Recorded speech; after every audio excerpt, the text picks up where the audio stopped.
Morning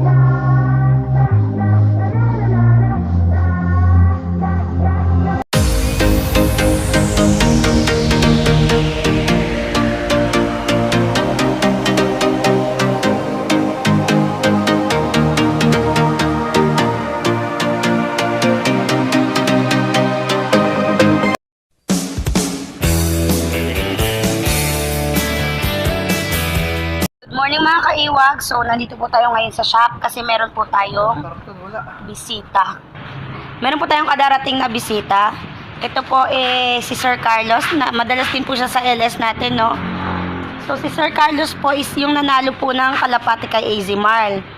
Ngayon, since malayo po sa Marl, sa Leyte po siya, ang decision po namin yung napanalunan ni Marl, si Sir na lang ang kukuha. So, ipapakilala natin si Sir sa inyo.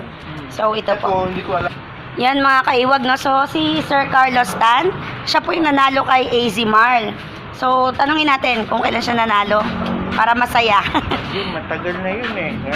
Yan. Pa ako first time ko lang sumali sa kanya. First time sumali ni kay Marl. So, nakuha ko sa kanya maganda yung breed. Terminator line.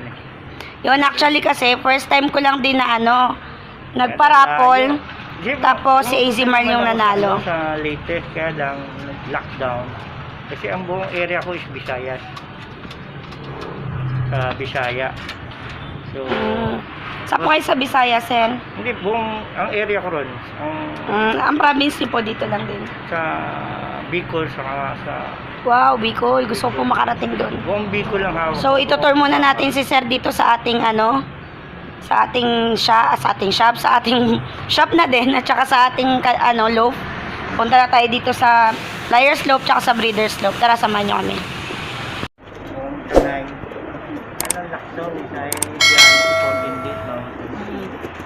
Yan, bali sir ito. Yung mga to. Ito yung napanalunan ko sa Bio-Pigeon. Ay, napanalunan na bigay ng mga ninong yan. Since, Bio-Pigeon, Bio-Research po. Diyan lang din po yung malapit sa inyo. Malapit lang sa Opo, yung malaking po yan. Pinigyan kayo, no? Opo, kasi nagbo-vlog din po kami about sa kanila. So yun po yung requirements ng ninong. Supposed to be ang napakamahal. Kaya. Yan po, Paul Sion po yan. Tapos yung isa po, Tickler, galing din po sa kanila. Tomorrow, na yan, lahat.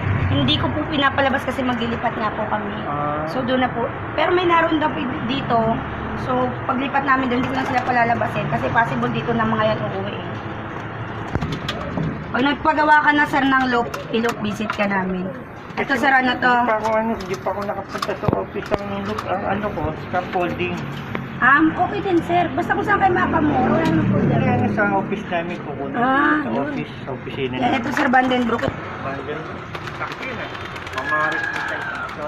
Hindi sir, ang dami kong Vandenbroek. Ito, dalawang Vandenbroek. Normal na kasi dito sa Manila ang Vandenbroek sir. Para medyo mahaba yung Maganda.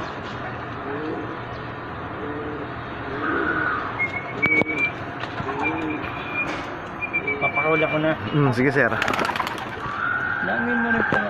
Sa akin puro lang ko sa 20 piraso na rin eh. Mga ka-iwag, ito na po yung napanalunan ni Sir. Lugon po siya. Kasi bata pa po ito yung naglulugon. Yan. Opo, napanalunan ni Sir. Taiwan bird po ito. Yan. So, pupunta ka na sa iyong daddy na bago. Galingan mo dun ha. Napak, no? So, ayan po. Ready si Sir, no? Opa. Meron po siyang dalang training box.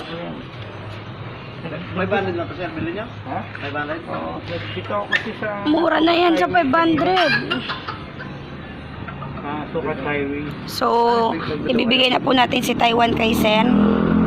Hindi. Yung nabitawan na yan sa sa Alabang. Hindi po siya pumipiglas. Kasi sanay na siya eh. Ganda po ng mata niya. Sabay ko yakin. Napanalunan ni Sir ni Marl na ibibigay kay Sir Carlos Tan. So ibibigay na natin. So bye baby, galingan mo dun ha. Yan. Yan po. Bago po mabitawan ko pa. Hindi pa po. Hindi pa rin po yan nag-viewing dito sir. Kaya pag nakawala sa inyo yan sir, hindi po yan babalik. Lugon pala siya. Opo, lugon pa po. Sige po,